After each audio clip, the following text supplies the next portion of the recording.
Apple park, जिसे लोग the spaceship building भी कहते हैं क्योंकि ये स्पेसशिप जैसी दिखती है। Did you know Apple park एक सस्टेनेबिलिटी और टेक्नोलॉजी का एक यूनिक ब्लेंड है। इसके डिजाइन का इंस्पिरेशन स्टीव जॉब के सपने से आया और आज एक इंजीनियरिंग मार्वल है। Get ready to be amazed. आज हम एप्पल पार्क को एक्सप्लोर करेंगे।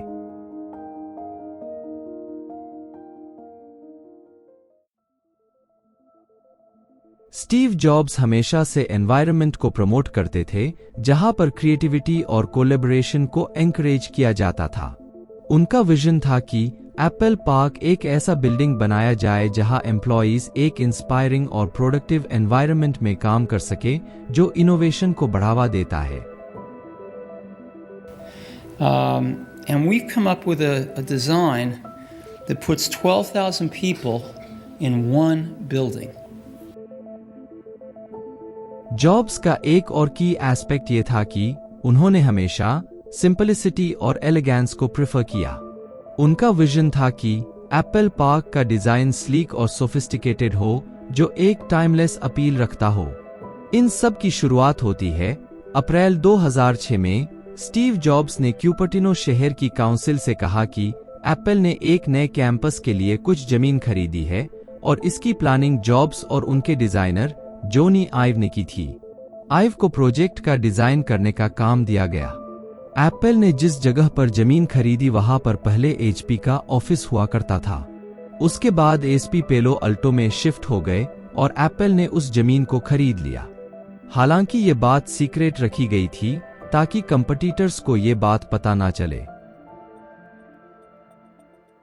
7 जून 2011 को स्टीव जॉब्स ने क्यूपर्टिनो सिटी काउंसिल को बताया कि वो नई बिल्डिंग और उनके आसपास के आर्किटेक्चर की डिटेल इंफॉर्मेशन देना चाहते हैं। उन्होंने नई बिल्डिंग के डिजाइन को दिखाया, लेकिन वह उस डिजाइन को पूरा होते हुए नहीं देख सके और उनकी अक्टूबर 2011 को कैंसर से मौत हो गई। नॉर्मन फॉस्टर एक फेमस ब्रिटिश आर्किटेक्चर हैं। एप्पल पार्क का पूरा प्रोजेक्ट नॉर्मन फॉस्टर को दिया गया। उनकी स्पेशलिटी यह है कि वे न्यू आइडियाज और एडवेंचर आइडियाज को अपनाते हैं। उनके कुछ फेमस प्रोजेक्ट है जैसे कि the Gherkin London, Millau viaduct France, Hearst Tower New York City, Hong Kong International Airport, Reichstag Dome Berlin. इन सब काम को देखकर और एप्पल नॉर्मन फॉस्टर के साथ पहले भी काम कर चुकी थी। एप्पल को पूरा विश्वास था कि नॉर्मन फॉस्टर और उनकी टीम इसमें उनके विजन और एक्सपेक्टेशन को पूरा करेंगे, इसलिए ये प्रोजेक्ट नॉर्मन फॉस्टर को दिया गया। उम्मीद थी कि काम 2013 में शुरू होगा और 2015 में कैंपस खुलेगा, लेकिन प्रोजेक्ट में देरी हुई और 2015 में काम शुरू हुआ और कैंपस अप्रैल 2017 में एम्प्लॉय के लिए खोला गया। हालांकि कंस्ट्रक्शन का काम अभी भी शुरू था। एप्पल का जो पहला कैंपस था उससे ये एप्पल पार्क 1.9 किलोमीटर दूर ईस्ट में था। एप्पल 1977 से ही क्यूपर्टिनो कैलिफोर्निया में अपनी प्रेजेंस बना रखी थी। इसीलिए कंपनी ने यह फैसला किया कि वे इस एरिया में ही कैंपस बनाएंगे, दूर जाने के बजाय।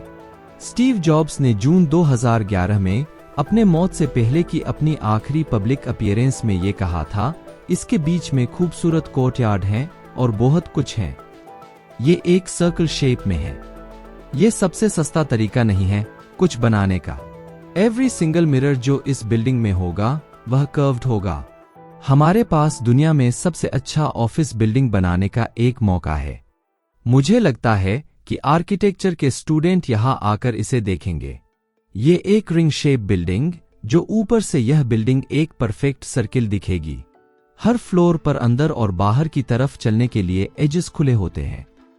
कैंपस 1.6 किलोमीटर के पैरामीटर में फैला हुआ है।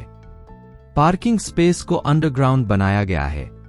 कैंपस की दीवारें सिर्फ शीशे से बनी है और बिल्डिंग के अंदर की छत और बाहर के तरफ के नजारे दिखाते हैं। बिल्डिंग अंदर के भाग में 30 एकड़ का पार्क है, जिसमें एक तालाब भी है और वहां पर अलग अलग फ्रूट्स ट्रीज भी है। एप्पल ने कंस्ट्रक्शन प्रोजेक्ट में अपने प्रोडक्ट्स पर दी गई वही फैनेटिकल अटेंशन टू डिटेल लाए जिसके लिए कंपनी फेमस है।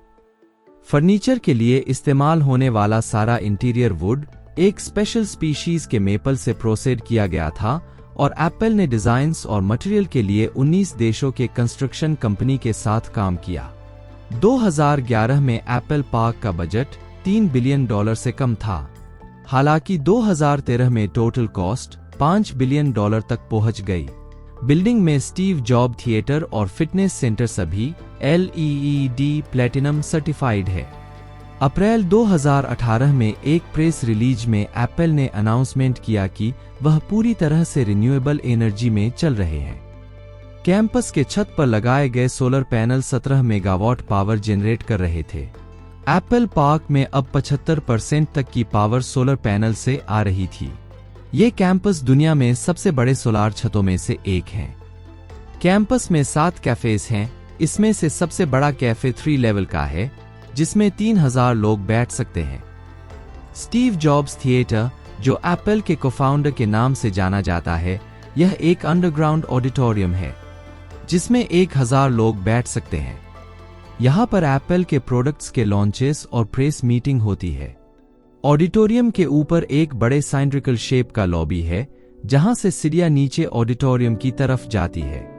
थिएटर के लॉबी में साइंड्रिकल शेप में ग्लास वॉल हैं और उनके बीच कोई सपोर्ट कॉलम्स नहीं है। इससे आसपास के कैंपस का बिना अनइंटरप्टेड के 360 डिग्री का व्यू मिलता है। थिएटर में एक 42 फीट ऊंचा ग्लास एलिवेटर भी शामिल है, जो नीचे से ऊपर की लॉबी तक पहुंचता है और 171 डिग्री घूमता है।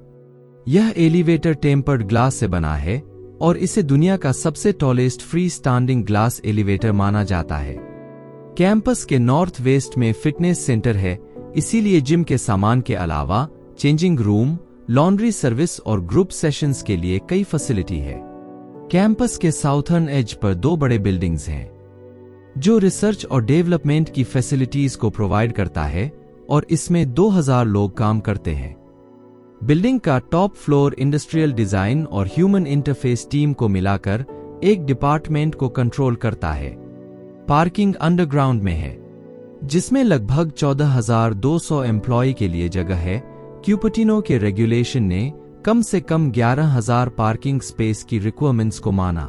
यह कैंपस 175 एकड़ का है और यहाँ हर जगह साइकिलिंग और जॉगिंग के रास्ते हैं। एक डेमोन्स्ट्रेशन साइट है जहां पर एक 3D मॉडल दिखाया जा रहा है, जो एप्पल पार्क को ऑगमेंटेड रियलिटी के साथ दिखता है। यानी आप वर्चुअल रियलिटी के जरिए एप्पल पार्क का एक्सपीरियंस कर सकते हैं। दोस्तों, आज के लिए इतना ही। मिलते हैं नेक्स्ट वीडियो में। धन्यवाद।